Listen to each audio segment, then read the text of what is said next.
হয়ে পড়লেন। মা ফাতেমা এত বেশি বেশি করে কাঁদতেছেন, কাঁদতে কাঁদতে মা ফাতেমা বেকার হয়ে যাচ্ছে। আল্লাহর নবী বললেন, মা ফাতেমা তুমি শুনে নাও, শুনে নাও, আমি তোমাকে এত মহব্বত করি, এত ভালোবাসি। আমি কোথাও যদি যাই সর্বশেষে তোমার সঙ্গে দেখা করি, আর কোথাও থেকে বাসায় ফিরে আসলে সর্বপ্রথম মা ফাতেমা তোমার সাথে দেখা করি। এর দ্বারা বোঝা যায় নবীজি মা ফাতেমাকে কম ভালোবাসতেন না বেশি? চিল্লাই বলেন, কম না বেশি? বেশি। আব্বাজানের বিদায়ের পরে খুব আর আমি একটা বেশি দিন বাঁচবো না। মা ফাতেমার কান্না বন্ধ হয়ে গেল। আম্মাজান আয়েশা সিদ্দিকা রাদিয়াল্লাহু তাআলা আনহা বলতেছে, মা ফাতেমা আব্বাজান তোমার কানে কানে কি যেন বলে দিলেন, আর তোমার কান্নাটা যেন বন্ধ হয়ে গেল। বিশ্বনবীর বিদায়ের পরে, রাসূলের বিদায়ের পরে মা ফাতেমা 6 মাস পরে মারজে মউতে মুবতালা হয়ে পড়লেন, অসুস্থ হয়ে পড়লেন। মা বোনের একটু দিলের কান্দে শুনুন। মা ফাতেমা স্বামী হযরত আলীকে বলতেছে, ও আলী, ও আমার স্বামী, আমার যেন ভয় হয়, মনে হয় আমি আর বাঁচবো না। আমার যদি মৃত্যু হয়, দিনের বেলা মানুষের সামনে কাপড় চোপড় জড়ায় মানুষের সামনে জানাজা দিবে না। হযরত আলী বলতেছে, আমার স্ত্রী ফাতেমা, আমি তোমার স্বামী আলী, এরকম কি আমার যোগ্যতা নাই? আমি তোমার জন্য সুন্দর একটা জানাজার কি একটা আয়োজন করতে পারবো না? মা ফাতেমা বলতেছো, আমার স্বামী আলী, আপনার যোগ্যতার কোনো ঘাটতি নাই। লোকালয়ের সামনে মানুষজন ডাকিয়ে বড় সড়ো করে সুন্দর একটা জানাজার ব্যবস্থা করতে পারবেন, এতে আপনার কোনো ঘাটতি নাই, এটা সম্ভব পারবেন। কিন্তু আমার স্বামী, শুনে নাও, যেহেতু আমি নবীর মেয়ে ফাতেমা সব সময়ের জন্য পর্দার ভিতরে ছিলাম, কাপড় চোপড় জড়ায় যদি লোকালের সামনে মানুষের সামনে যদি জানাজা দাও, লোকেরা হয়তো পর্দার ভিতরে থেকে বুঝতে পারবে নবীর মেয়ে ফাতেমা লম্বার দিক থেকে এতটা, চওড়ার দিক থেকে এতটা কাজেই পর্দার ব্যাঘাত ঘটবে। এই জন্য আমার দিনের বেলায় জানাজা দিও না। বাস, মা ফাতেমার ইন্তিকাল হয়ে গেল রাতের বেলায়। হযরত আলী কি করলেন, কিছু হাতে গোনা কিছু লোককে খবর দিলেন। কবর খননের জন্য হযরত আবু যার গিফারি রাদিয়াল্লাহু তাআলা আনহু নামক একজন সাহাবীকে দায়িত্ব দিলেন। হযরত আবু যার গিফারি রাদিয়াল্লাহু তাআলা আনহু কবর খনন করেছে।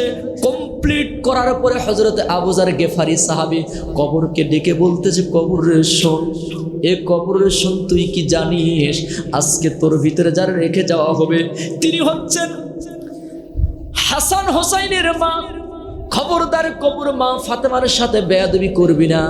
কবর কি কথা বলতে পারে? আজকে কবর কথা বলবে, একটু দিলের কান্দে শুনুন। কবরতে কোনো জবাব আসে নাই। আবার বলে, কবরের শোন, আজকে তোমার ভিতরে যারা রেখে যাওয়া হবে তিনি হচ্ছেন আসাদুল্লাহিল আলী। দুনিয়ার কাফেরদের জন্য আল্লাহ যারে বাঘ সিংহ করে বাটাইছেন, সে আলীর স্ত্রী রেখে যাব। খবরদার কবর মা ফাতেমার সাথে বেয়াদবি করবি না। কবরতে কোনো জবাব নাই। আবার বলে, কবরে শোন, তোর ভিতরে যারা রেখে যাওয়া হবে তিনি হচ্ছেন বেহেশতের সমস্ত নারীদের সরদারিনী খাতুনে জান্নাত, মা ফাতেমার রেখে যাব। খবরদার কবর মা ফাতেমার সঙ্গে বেয়াদবি করবি না। কবর থেকে কোনো জবাব নাই। আবার বলে, কবর শোন, তোমার ভিতরে যারা আজকে রেখে যাওয়া হবে তিনি হচ্ছেন বিশ্বনবী জনাবে মুহাম্মদুর রাসূলুল্লাহ সাল্লাল্লাহু আলাইহি সাল্লামের মেয়ে ফাতেমা। খবরদার কবর মা ফাতেমার সঙ্গে বেয়াদবি করবি না। কিছুক্ষণ পরে কবরের ভিতর থেকে মানুষের মতো আওয়াজ এসে গেল। কবর ডাক দিয়ে বলে, এ আবু যার গিফারি, আমি হাসান হোসেনের মার চিনি না, আসাদুল্লাহ আলীর স্ত্রী চিনি না, বেহেশতের সমস্ত নারীদের সরদারিনী মা ফাতেমারে চিনি না? আল্লাহর নবী জনাবে মুহাম্মদ রাসূলুল্লাহ সাল্লাল্লাহু আলাইহি সাল্লামের মেয়ে ফাতেমারে চিনি না? আমল যদি ভালো হয় আমার কবরের ভিতরে জান্নাতের বিছানা বিছায়া দেওয়া হবে, আর আমল যদি খারাপ হয়ে যায় আমার এই কবরের মাটি পৃথিবীর এক প্রান্তে চলে যাবে, আর এক মাটি আর এক প্রান্তে চলে যাবে, দুই দিক থেকে দুই মাটি এমন জোরে ঠাসা মারা হবে, কুস্তরহার মাটির সঙ্গে মিশে দেওয়া হবে। হযরত আবু জার গিফারি সাহাবী চিৎকার মেরে যে কবর থেকে তিনি বের হয়ে গেলেন, দুনিয়ার বুকে যতদিন ওই সাহাবী জীবিত ছিলেন সুস্থ মস্তিষ্কে তিনি আর সংসারে গৃহস্থালি করতে পারেন নাই। ও মা বোনেরা, আজকে শর্ট পোশাক পরে চৌরাস্তার মোড়ে পর পুরুষকে তুমি দেখাইতে পাইলে তুমি নিজেকে ধন্য মনে করো। আজকে যেই মহিলা যত শর্টকাট পোশাক পরতে পারে তত নিজেকে তিনি ধন্য মনে করে। চিল্লাই বলেন ঠিক কিনা? ও যুবক, তুমি কেমনে তোমার নিজের স্ত্রীকে মোটর সাইকেলের পিছে শর্টকাট জামা পরে তুমি কেমনে তুমি নিয়ে ঘোরো? এমন যুবক যেভাবে নিয়ে ঘুরে মনে হয় ওনার বউ স্ত্রী, মনে হয় সকলের ভাগের কথা বলেন ঠিক কিনা? ভাগের না হলে স্ত্রীকে কেন বেপরদায় নিয়ে ঘোরে? এমনও যুবক আছে বলেই ফেলে হুজুর নিজে আর কত দেখবো, জনগণের তো একটু হক আছে বলে নাউজুবিল্লাহ। কত বড় বাটপার, জনগণ বলে একটু হক আছে, নিজেকে কিছু মনেই করার লজ্জা শরম হায়া ঘৃণা কিছুই নাই। চিল্লাই বলেন ঠিক কিনা? ও মা বোনেরা, নবীর মেয়ে ফাতেমার ক্ষেত্রে কবর যদি এরকম রেড সিগন্যাল দিতে পারে, আপনার আমার ক্ষেত্রে কবর কি বলতে পারে? এই জন্য আমল ভালো করার দরকার আছে না নাই?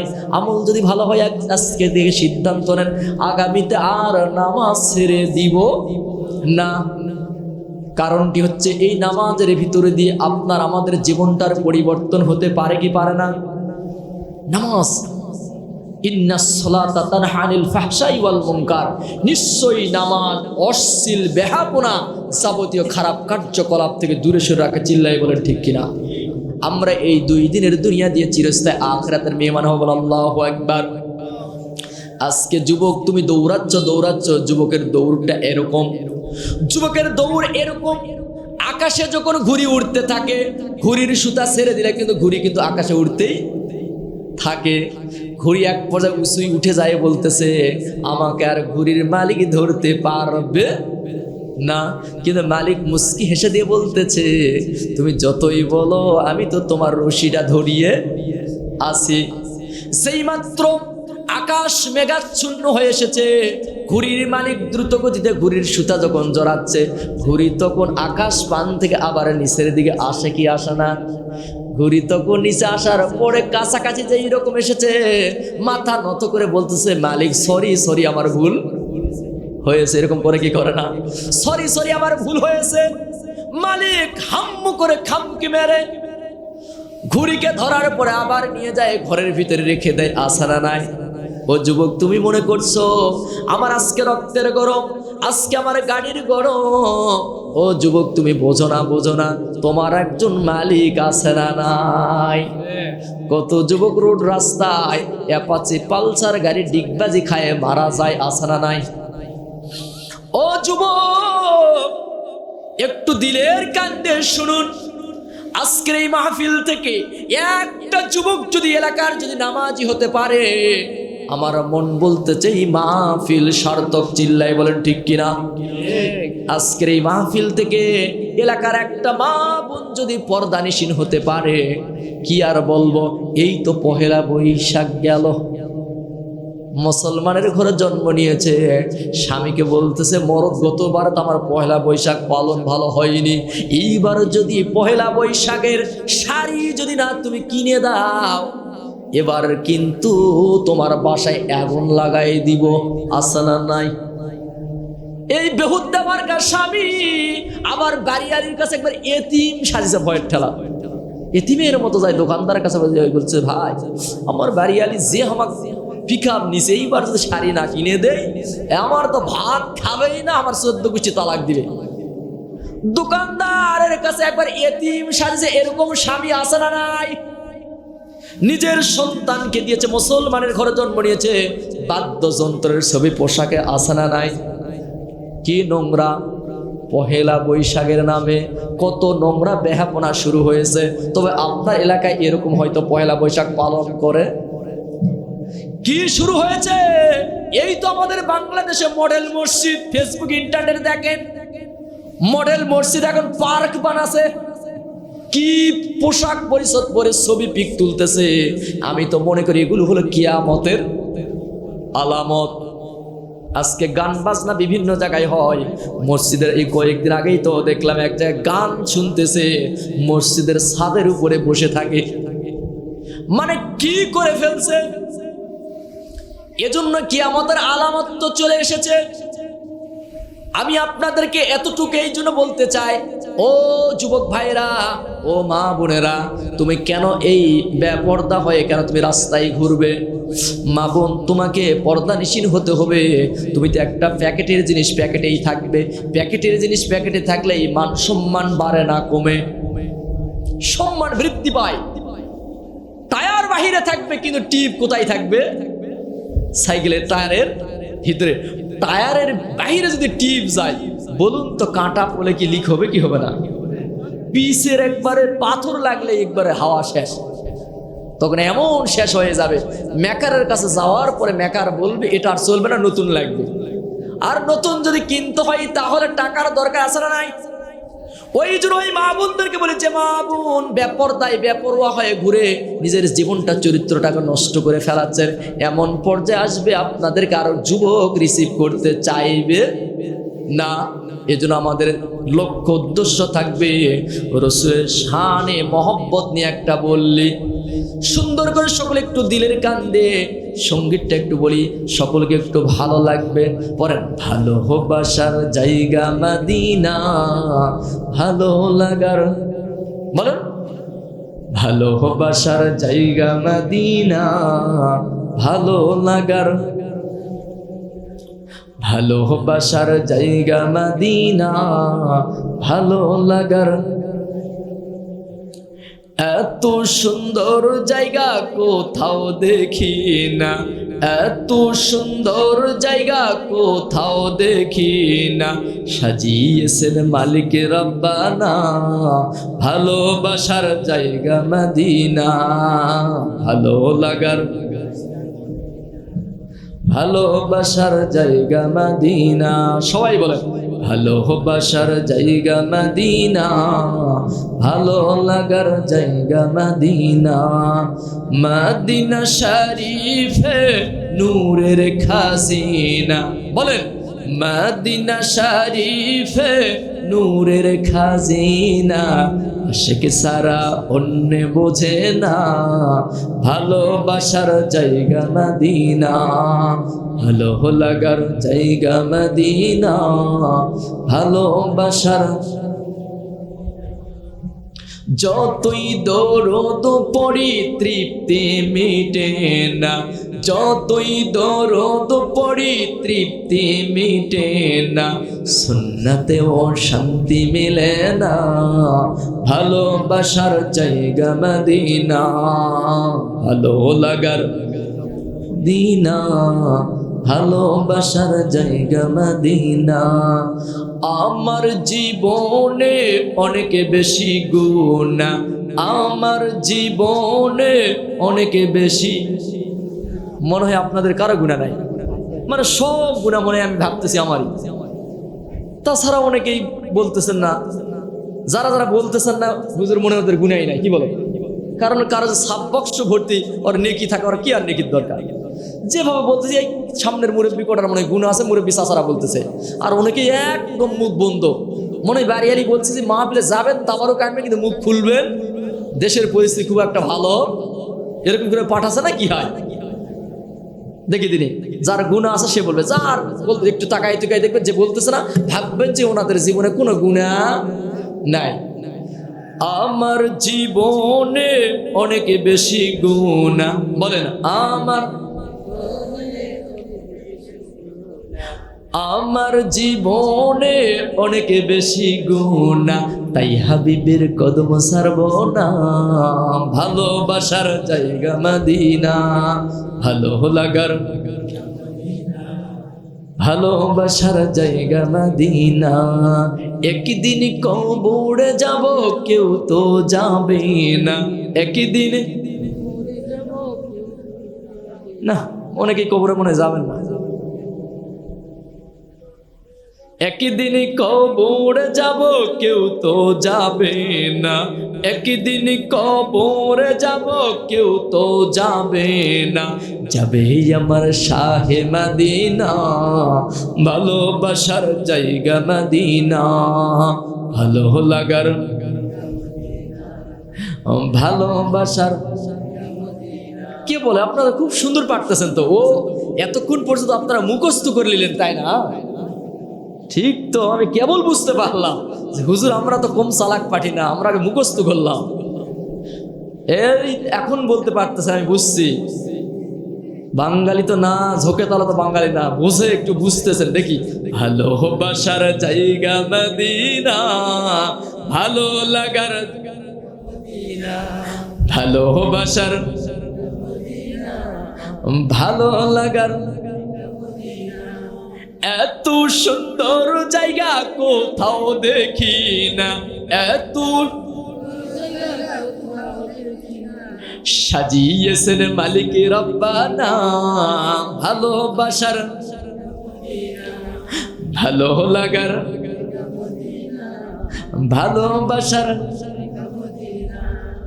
মদিনা শরীফে নূরের খাজিনা, মদিনা শরীফে নূরের খাজিনা। আশিক সারা কেউ তো বোঝে না, ভালোবাসার ভালো লাগার ভালোবাসার। একদিন কবরে যাব, কেউ তো যাবে না। একদিন কবরে যাব, কেউ তো যাবে না। যাবে আমার শাহে মদিনা, ভালোবাসার ভালো লাগার ভালোবাসার জায়গা মদিনা। বলেন মারহাবা। চাচা বলতেছে কেবল তো মুখস্থ হলো, বা কেবল তো মজা পেলাম। কি বলে? মদিনায় যাওয়ার ইচ্ছা আছে না নাই? আহারে সকলের কলিজা, সকলের মন চায়। আসলে আপনাদের সংখ্যায় মাহফিলে লোক কম হোক, কিন্তু আমি খুব আলোচনা যতটুকু হচ্ছে মজা পাচ্ছি। বলেন মারহাবা। অর্থাৎ পাতিল ভর্তি যদি তরকারি থাকার, তরকারি যদি স্বাদ যদি ঝালঝালা হয়, চাচা ভাতের জায়গা ভাত তুলে দোকান যায় সিঙ্গারা কিনে খাবে। কি বলেন? কি চাচা দুপুর বেলা কেন দোকানে আপনি সিঙ্গারা খাচ্ছেন? চাচা আমাকে বলতেছে ভাতিজারে বুঝবি না, তোমার চাচি আজকে যে ঝালঝালা তরকারি পাক করেছে, ভাত মুখে ওঠেই না, আগ করে ভাতের তালাটা সরে দিয়ে দোকানে এসে সিঙ্গারা খাচ্ছি। হঠাৎ ওই চাচা একদিন দেখলাম দুপুর বেলা বুক সত্যি স্যার হা হু করতে স্যার, এত চাচার ভিতরে মুস্কি হাসি। বল আল্লাহু আকবার। চাচাকে বললাম চাচা মনের মধ্যে কেমন ফুরফুরা ভাব, এত কোন মনের মধ্যে হাসি? চাচা আমার বলতেছে ভাতিজারে বুঝবি না, তোমার চাচি একটা টাকির মাছ পেয়েছে, একটা এই টাকির মাছ এইটা দিয়ে একটু ভর্তা করছে, এত সুন্দর ভর্তা করছে, ভর্তা দ্বারা যা স্বাদ হয়েছে না, চুটকি মারে 2 প্লেট ভাত আমি অসুস্থ মানুষ তুলেছি। বল আল্লাহু আকবার। চাচা এতটুকু ভর্তা দিয়ে চুটকি মারে 2 প্লেট ভাত তুলে ফেলছে। তার তরকারির স্বাদ হলে কম হলেও লোড হয় বেশি। কি বলে? আর স্বাদ না হলে ওই যে চাচা হঠাৎ মেয়েকে বিবাহ দিল, তারপরে জামাই বাড়িতে চলে আসছে, আসার পরে চাচা নাই বাড়ির, শাশুড়ির জামাইদের প্রতি মহব্বত কম না বেশি? হিরোইনসি যদি হয়তো মহব্বত আছে না নাই, নিশাকর হলো মহব্বত আছে না নাই, হাজার হলে জামাই। হঠাৎ জামাই চলে আসছে, মহব্বতের জামাই। শাশুড়ি আম্মা কি করবে, শ্বশুর বাসায় নাই, হঠাৎ একটু মুরগা কি করছে, একটা মুরগা ছোটখাটো জবাই করছে। জবাই করার পরে শাশুড়ি আম্মা হঠাৎ একটু হেকমতিতে বাড়ির চল বলে একটু বেশি, ওর মধ্যে একটু আলু ঢুকাই দিয়েছে, দুটা পটলও ঢুকাই দিয়েছে, কি বলেন, ঢুকাই দিয়েছে। শাশুড়ির টার্গেট যে পটল আর আলু আমরা একটু বাড়ির চল বলে একটু খাবো, মানে একটু স্বাদ লাগবে তাই খাবো। জামাইকে দিবে না, শাশুড়ের নিয়ম যে জামাইয়ের সামনে দিবে না। আল্লাহর কিষান শাশুড় আম্মা হেকমতে খোরা তুলতে তুলতে বুঝতে পারছে, তুলতে তুলে ওই সুযোগে একটা পটল মানে একবারে পার হয়ে চলে গেছে, টের পায়নি। হঠাৎ জামাইয়ের পাতা পটলটা চলে গেছে। জামাই খাওয়ার পরে মুস্কি মানে খাচ্ছে, আর জামাই হঠাৎ শাশুড়ি আম্মাকে বলেই ফেললো, শাশুড়ি আম্মা মুরগিটা জবাই করার আপনার প্রয়োজন ছিল না, আম্মা খামোকাই মুরগিটা জবাই করেছে, আপনার যে পটলের যে স্বাদ, মুরগিটা না জবাই করলো হতো। শাশুড়ি আম্মা মুস্কি মেরে হাসে বলতেছে মনে মনে, হাই রে কি পাগলা জামাই পাসি রে। শাশুড়ি আম্মা জামাইকে বলতেছে, ও বাবা জামাই, ওই পটলের আগের মতো পটলের ঝালঝালা স্বাদই থাকতো, কিন্তু এই মুরগি যদি পটলের ভিতরে যদি না ঢুকাই দিতাম, পটলের স্বাদ আগের মতোই ঝালঝালাই থাকতো। চিল্লাই বলেন ঠিক কিনা? তার মানে ওই পটল মুরগির ভিতরে ঢুকে দেওয়ার খাতিরে পটলের দাম বেড়ে গেছে। চিল্লাই বলেন ঠিক কিনা? আজকে যদি কোরআন সুন্নাহর আলোকে আপামর জনসাধারণ, এই বাংলার তৌহিদি জনতা কোরআন সুন্নাহর আলোকে যদি নিজের জীবন চরিত্র তৈরি যদি না করতে পারেন, মৃত্যুর উপরে কবরে গেলে ফেরেশতারা আপনার পাঠাম ফাটাবে। চিল্লাই বলেন ঠিক কিনা? কোরআনকে যদি কলিজার ভিতরে ধারণ করে নিয়ে ফাঁসির মঞ্চেও যদি যেতে পারেন, রব আপনাকে রিসিভ করবে, জান্নাতুল ফেরদাউস নসিব করবে। চিল্লাই বলেন ঠিক কিনা? ইমানদার মুমিন ব্যক্তি কখনো কাউকে ভয় করে না। বিড়ালের মতো 500 বছর বেঁচে থাকার কোনো দাম নাই, সিংহের মতো 1 ঘন্টা গর্জন ছেড়ে জীবনে বাঁচতে চাই। চিল্লাই বলেন ঠিক কিনা? এটা হচ্ছে মুসলমানের পরিচয়। যেই মুসলমান একটা মাস রমজানে না খেয়ে থাকতে পারে, এই মুসলমানকে খাবার ভয় দেখে কোনো জাতি বিজয়ী হতে পারবে না। সেই মুসলমান যুবকদের রক্ত ইসলামের ফাউন্ডেশন। আজকে অনেক যুবকেরা ফিউজ হয়ে গেছে, হাবিজাবি বোতল টোতল খায়, যুবকদের কথার কণ্ঠ লেডিস মার্কা মহিলা মানুষের মতো হয়ে গেছে। চিল্লাই বলেন ঠিক কিনা? অথচ যুবকদের গর্জন এক সময় যেরকম ছিল, আজ যদি বাংলার তৌহিদি জনতা আজ যদি নারায়ে তাকবীর দিয়ে আল্লাহু আকবারের ধ্বনি নিয়ে যদি ময়দানে নামতে পারে, সে আল্লাহ রাব্বুল আলামিন এখনো বিজয় হাতের ছায়া তলে দিতে পারে। চিল্লাই বলেন ঠিক কিনা? সে আল্লাহ এখনো আছে না নাই? আকাশ বাতাস মুখরিত করে একটা তাকবীর দিব, নারায়ে তাকবীর। হয় নাই মুসলমানের আওয়াজ সিংহের মতো গর্জন ছেড়ে একটু সকলে একটু ঝাঁকুনি দিয়ে গলাটা ক্লিয়ার করে, অনেকক্ষণ তো বসে আছেন তো, গলাটা একটু ক্লিয়ার করে নিলাম। আপনারা কি ক্লিয়ার করেন? ওকে, একটু ক্লিয়ার হয়েছে তাই না? একটা তাকবীর দিব। এই তাকবীরের আওয়াজ যাদের বয়স 30 থেকে নিচে, সেই যুবকেরা একটু এখন তাকবীর দিবেন না, মুরব্বীরা একটু তাকবীর দিবে। যাদের 30 থেকে উপরে বয়স তারা তাকবীর দিবেন। যাদের 30-এর নিচে বয়স আছে এই যুবকেরা কিন্তু তাকবীর দিবে না। দেখি আজকের এই সীমান্তবর্তী এলাকায় যুবকদের আওয়াজের শক্তি বেশি আল্লাহর ধ্বনি না 30 বছরের উপরে মুরব্বীদের? এখন কিন্তু চান্স কিন্তু কাদের? মুরব্বীদের নাকি? কারণ মুরব্বীদেরকে একটু আগে দিয়ে, মুরব্বীদের একটু সাহস বেশি, মুরব্বীরা একটু প্রস্তুতি নেন।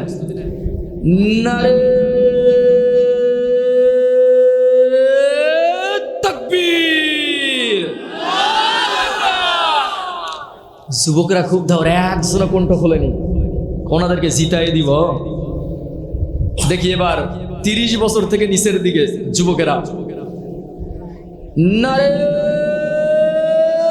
তাকবীর। দেখছেন চাচা একটু মহব্বত যুবকদের প্রতি অনেক একটু আগায় দিছে, দেখছেন? দেখা যাক মোটামুটি এখানে যা আওয়াজ আসলো দুটা পড়ায় স্যামসাং। কি বলেন? ওই স্যামসাং মোবাইল আছে না, ওই স্যামসাং কোম্পানি। দেখি এবার যুবক এবং বৃদ্ধ সকলেই মিলেমিশে আকাশ পাতাল মুখরিত করে একটা তাকবীর দিব। এই তাকবীরের আওয়াজের ছুটে বাড়িতে যেই লোকগুলি বসে গল্প করতেছে, তাবারুক নেওয়ার জন্য হোক আর দোয়ার জন্যই হোক, মাহফিলে আসবে ইনশাআল্লাহ। নারে তাকবীর, লিল্লাহে তাকবীর। কোরআন হাদিস যেখানে, আলেম উলামা যেখানে, বিড়ি সিগারেট যেখানে, যতই বলে এটা একটা সাউন্ড কমেছে। কিছু চাষা কোষা বা এখনো পকেটে তো আসা নাকি সন্দেহ, তারপরে কেমনে কই এটার একটু সাউন্ড কম হয়েছে, তাই না? মানে এই লাইনের যে কিছু লোক আছে কি বলে, আমরা দোয়া করি আল্লাহ তাআলা তাদেরকে এই নিশা রাস্তা থেকে আল্লাহ তাআলা হেফাজত করুক, আমিন। আমরা রবের প্রশংসা করেছি, স্লোগান দিয়েছি, আল্লাহর ধ্বনি দিয়েছি, রব খুশি না বেজার? খুশি হয়েছে। এজন্য বলছিলাম মা বোনেরা একটু দিলের কান্দে শুনুন। মা বোনেরা, হয়তো আজকের এই আলোচনা কারো জীবনের শেষ আলোচনা হতে পারে। আজকে মা বোনেরা হতভম্ব, মা বোনেরা শোকাহিত। এমন সন্তান জন্ম নিয়েছে, সন্তান নিজের বাবা মাকে ভাত দেয় না, কিন্তু বন্ধু বান্ধবীদেরকে আনে প্রতি মাসে বাসায় দইয়ের মাথা ভাঙ্গে। এমন লোক আছে না নাই? আপন বোনকে ভাত দেয় না, সারা লাগা আত্মীয় বাসায় আলে গরুর গোস্ত সারা খাওয়ায়। এরকম আপনাদের এদিকে আছে নাকি? পরিবাস নিজের আপন আত্মীয় স্বজনের খবর নাই, সারা লাগা বন্ধুর মানে খাবার দাবারে বিলাসিতা কি পরিমাণ। অথচ রসুল জানায় দিচ্ছেন, নিজের আত্মীয়তার সম্পর্ক যদি কেউ ছিন্ন করে, সে কোশ্চিন কালো আল্লাহর জান্নাতে যাবে না। এই জন্য আত্মীয়তার সম্পর্ক ছিন্ন করা যাবে না। নিজের আপন আত্মীয় স্বজন নিজের বোনকে ভাত দেয় না, এরকম লোক সমাজে আছে না নাই? খবরদার, খবরদার। আবার এমনও যুবক, এমনও মানুষ আছে, এমনও মুরব্বী কোয়ালিটি আছে, নিজের সন্তানকে জমি কোনা রেজিস্ট্রি অফিসে যায় লিখে দিয়ে নিজের মেয়েদের হাত ধরে বলে, মা তোমরা দোয়া করে আমি একটু হজে যাচ্ছি। এরকম লোক আছে না নাই?